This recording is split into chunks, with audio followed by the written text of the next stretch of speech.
Hello. Okay, this is my first YouTube video, and I decided to make this video because I was looking at a lot of YouTube videos of people that have cancer, and they were talking about just their journey and a lot about their hair growth after cancer treatment. And I'm still in the middle of my chemotherapy.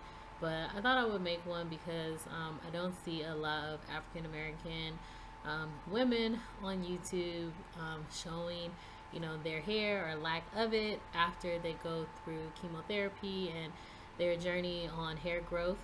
And also, I thought it would be good because I've been used to having my hair like at least to here my whole life. I'm 38 years old. I've never cut my hair. I've dyed my hair twice when I was in college, and that's it. I did cut it twice in my life.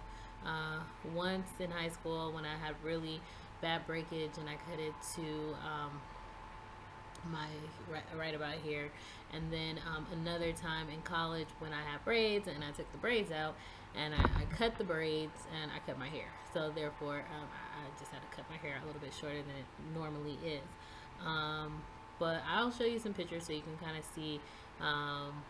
Since birth, I've always had long hair, and I've just never cut it or done anything different to it. So this is a different transition for me. A little bit about me. I am 38. I think I said that already. I'm married. I have one daughter. She's not my biological daughter, but it's important to tell you that because the reason how I found out that I had cervical cancer is me and my husband were trying to conceive, and during the checkup is when they found something, and I had it tested, and it did turn out to be cancer. Before that time, I do have something called polycystic ovary syndrome, and I've had it for a very long time. I've always had abnormal periods since I was 18. I went on birth control and some other medication to help regulate my cycle for most of my life.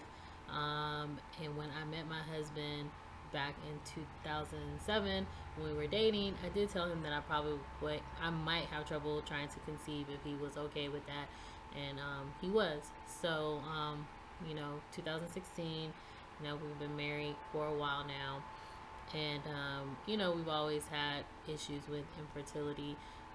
So for me, I had already wrapped my brain around not possibly being able to conceive. But once I was diagnosed with cervical cancer, my doctor did tell me that I would have to have a full hysterectomy. So as far as having children, that biologically that would not happen. So after I had the surgery, then I went through the process of going through chemo treatment, and I am not halfway through yet. This month I'll be halfway through the treatment, and so I have 4 more treatments left to go through. So it's a journey for myself and for my family and the people that know me. Um, and so it's new every day. The biggest thing is losing my hair, which is what I want to talk to you about today, because I've had long hair my whole life.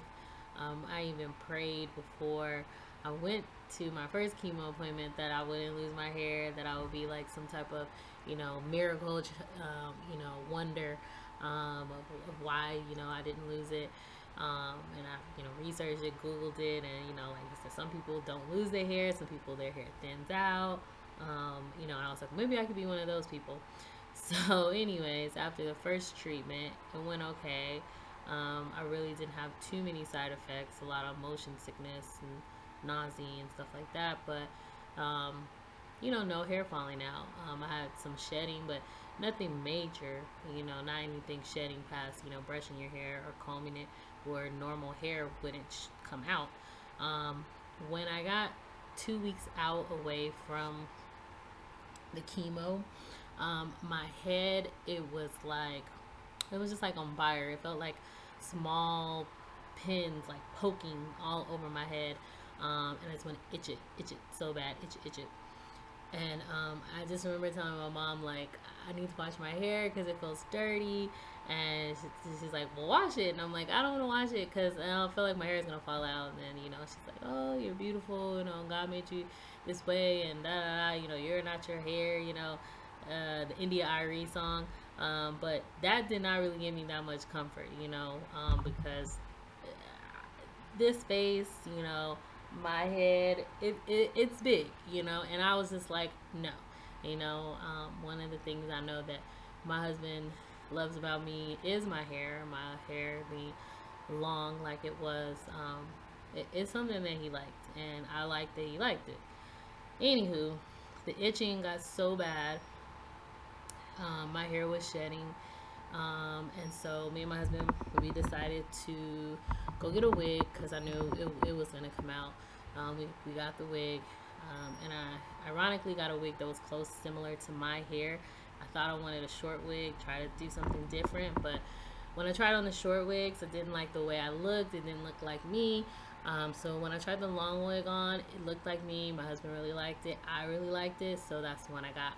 So right after we got the wig, the next day, I washed my hair and it just started falling out. Like, just crazy. But I didn't even care because it felt so good. Like, all the burning of my head, the prickling, all the stuff, like, it just went away. And so, like, I was happy. I didn't care. But then once I started seeing, like, bald spots, like, I stopped washing my hair and I was like, okay, this is too much hair at one time. So I rinsed it out. And then I just, like, gently, and I mean very gently, like, I took like a Y2 comb and I like detangled it like really soft, and then I just did like big twists and I let it air dry. That's it.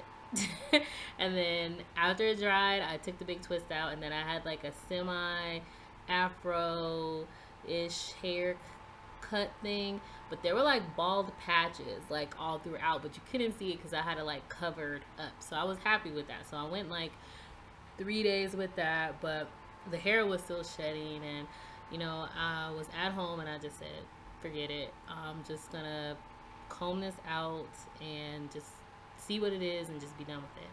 So I did that, and then voila, I was stuck with what you see. It was a little bit longer. Like, I will show you the back. If you can see it, it was like basically the top part of my hair. Like, this is how much hair I have. But it was like longer where I could like slick it back, so you really couldn't see the bald part in the back. But the thing is, whenever I would put like I wear like scarves a lot, and when I would put the scarf on, it would pull at the long pieces. So I'm just gonna lay that back down. So it would pull at the long pieces. So I decided to just cut those long pieces off the back because it was like, it was just pulling my hair and it was agitating me. So I just cut it. And I'm actually okay with it now. I mean, I know there's some people, they just immediately cut their hair short, or they immediately like, oh, I have to go through chemo or I have cancer, I'm just gonna shave all my hair off. I mean, I'm sorry, I'm not there yet. I like the baby hair that I have, even though it's still very, very, very noticeable bald spots, and I don't go outside with my hair like this. I always cover it with a scarf or a hat, or I cover it partially for the sun. I live in San Bernardino, California, and it gets in 3 digits out here. It gets really hot. Concerned about my head burning, or I don't want people staring at me like, oh, what's wrong with her? She's sick. I don't want that. So I cover it up, and I don't want people looking at my family or daughter, or making them even feel uncomfortable or embarrassed. So I do. But when I'm at home, I take it off, and this is how I have my hair. Sometimes it looks a little more crazier, probably like Stanford and Son, but it's hot and I like to have my head to breathe, and I'm happy for the little bit of hair that I do have. Now, who's to say when I go to this third chemo appointment that the rest of it won't fall out? But it kind of is therapeutic to actually take it out yourself instead of shaving it and it being just very traumatic and being able to see yourself just completely bald all of a sudden. I'm thankful that the hair just, it came out. A lot of it came out, obviously, but um, it felt so good when it did because my hair, like I said, my head was on fire and it just felt like somebody was just sticking me constantly with pins, little bobby pins, just sticking me all over my head. So it feels good now. It feels odd. I always touch my hair, always slick it back. Um, I'm always touching it because it feels really weird. Positive things, I noticed that I'm not as worried or concerned about, you know, how my head looks anymore. I don't really have a choice, and it's not as bad. My head is not as bad as I thought it was. Like I thought I had like a hook or something in the back of my head, or ripples, or anything. The biggest weirdest thing is that it was a different color than my actual skin tone. Um, that was really it, So that was it. And this is my first video. We'll post more as I learn more. I'm not working, I'm at home, so I'm pretty sure that I'll have time to figure those things out. But thank you for watching. Click the like or dislike button. It's, your choice. Um, but I just want to share for someone else out there that, they're just struggling with accepting how they are, how they look, or who else is going through the same experience. Or in my case, if you're black or, African American, whatever you associate yourself with, and you're just like, man, I wish there was someone that looked like me that shared their journey, then, that's what it's for. So, in the comment section, just leave like if you want me to post different videos. I'll probably post some things how I wrap my hair and maybe reactions and conversations that I've had with my daughter, with my husband, with friends and family. But that's it.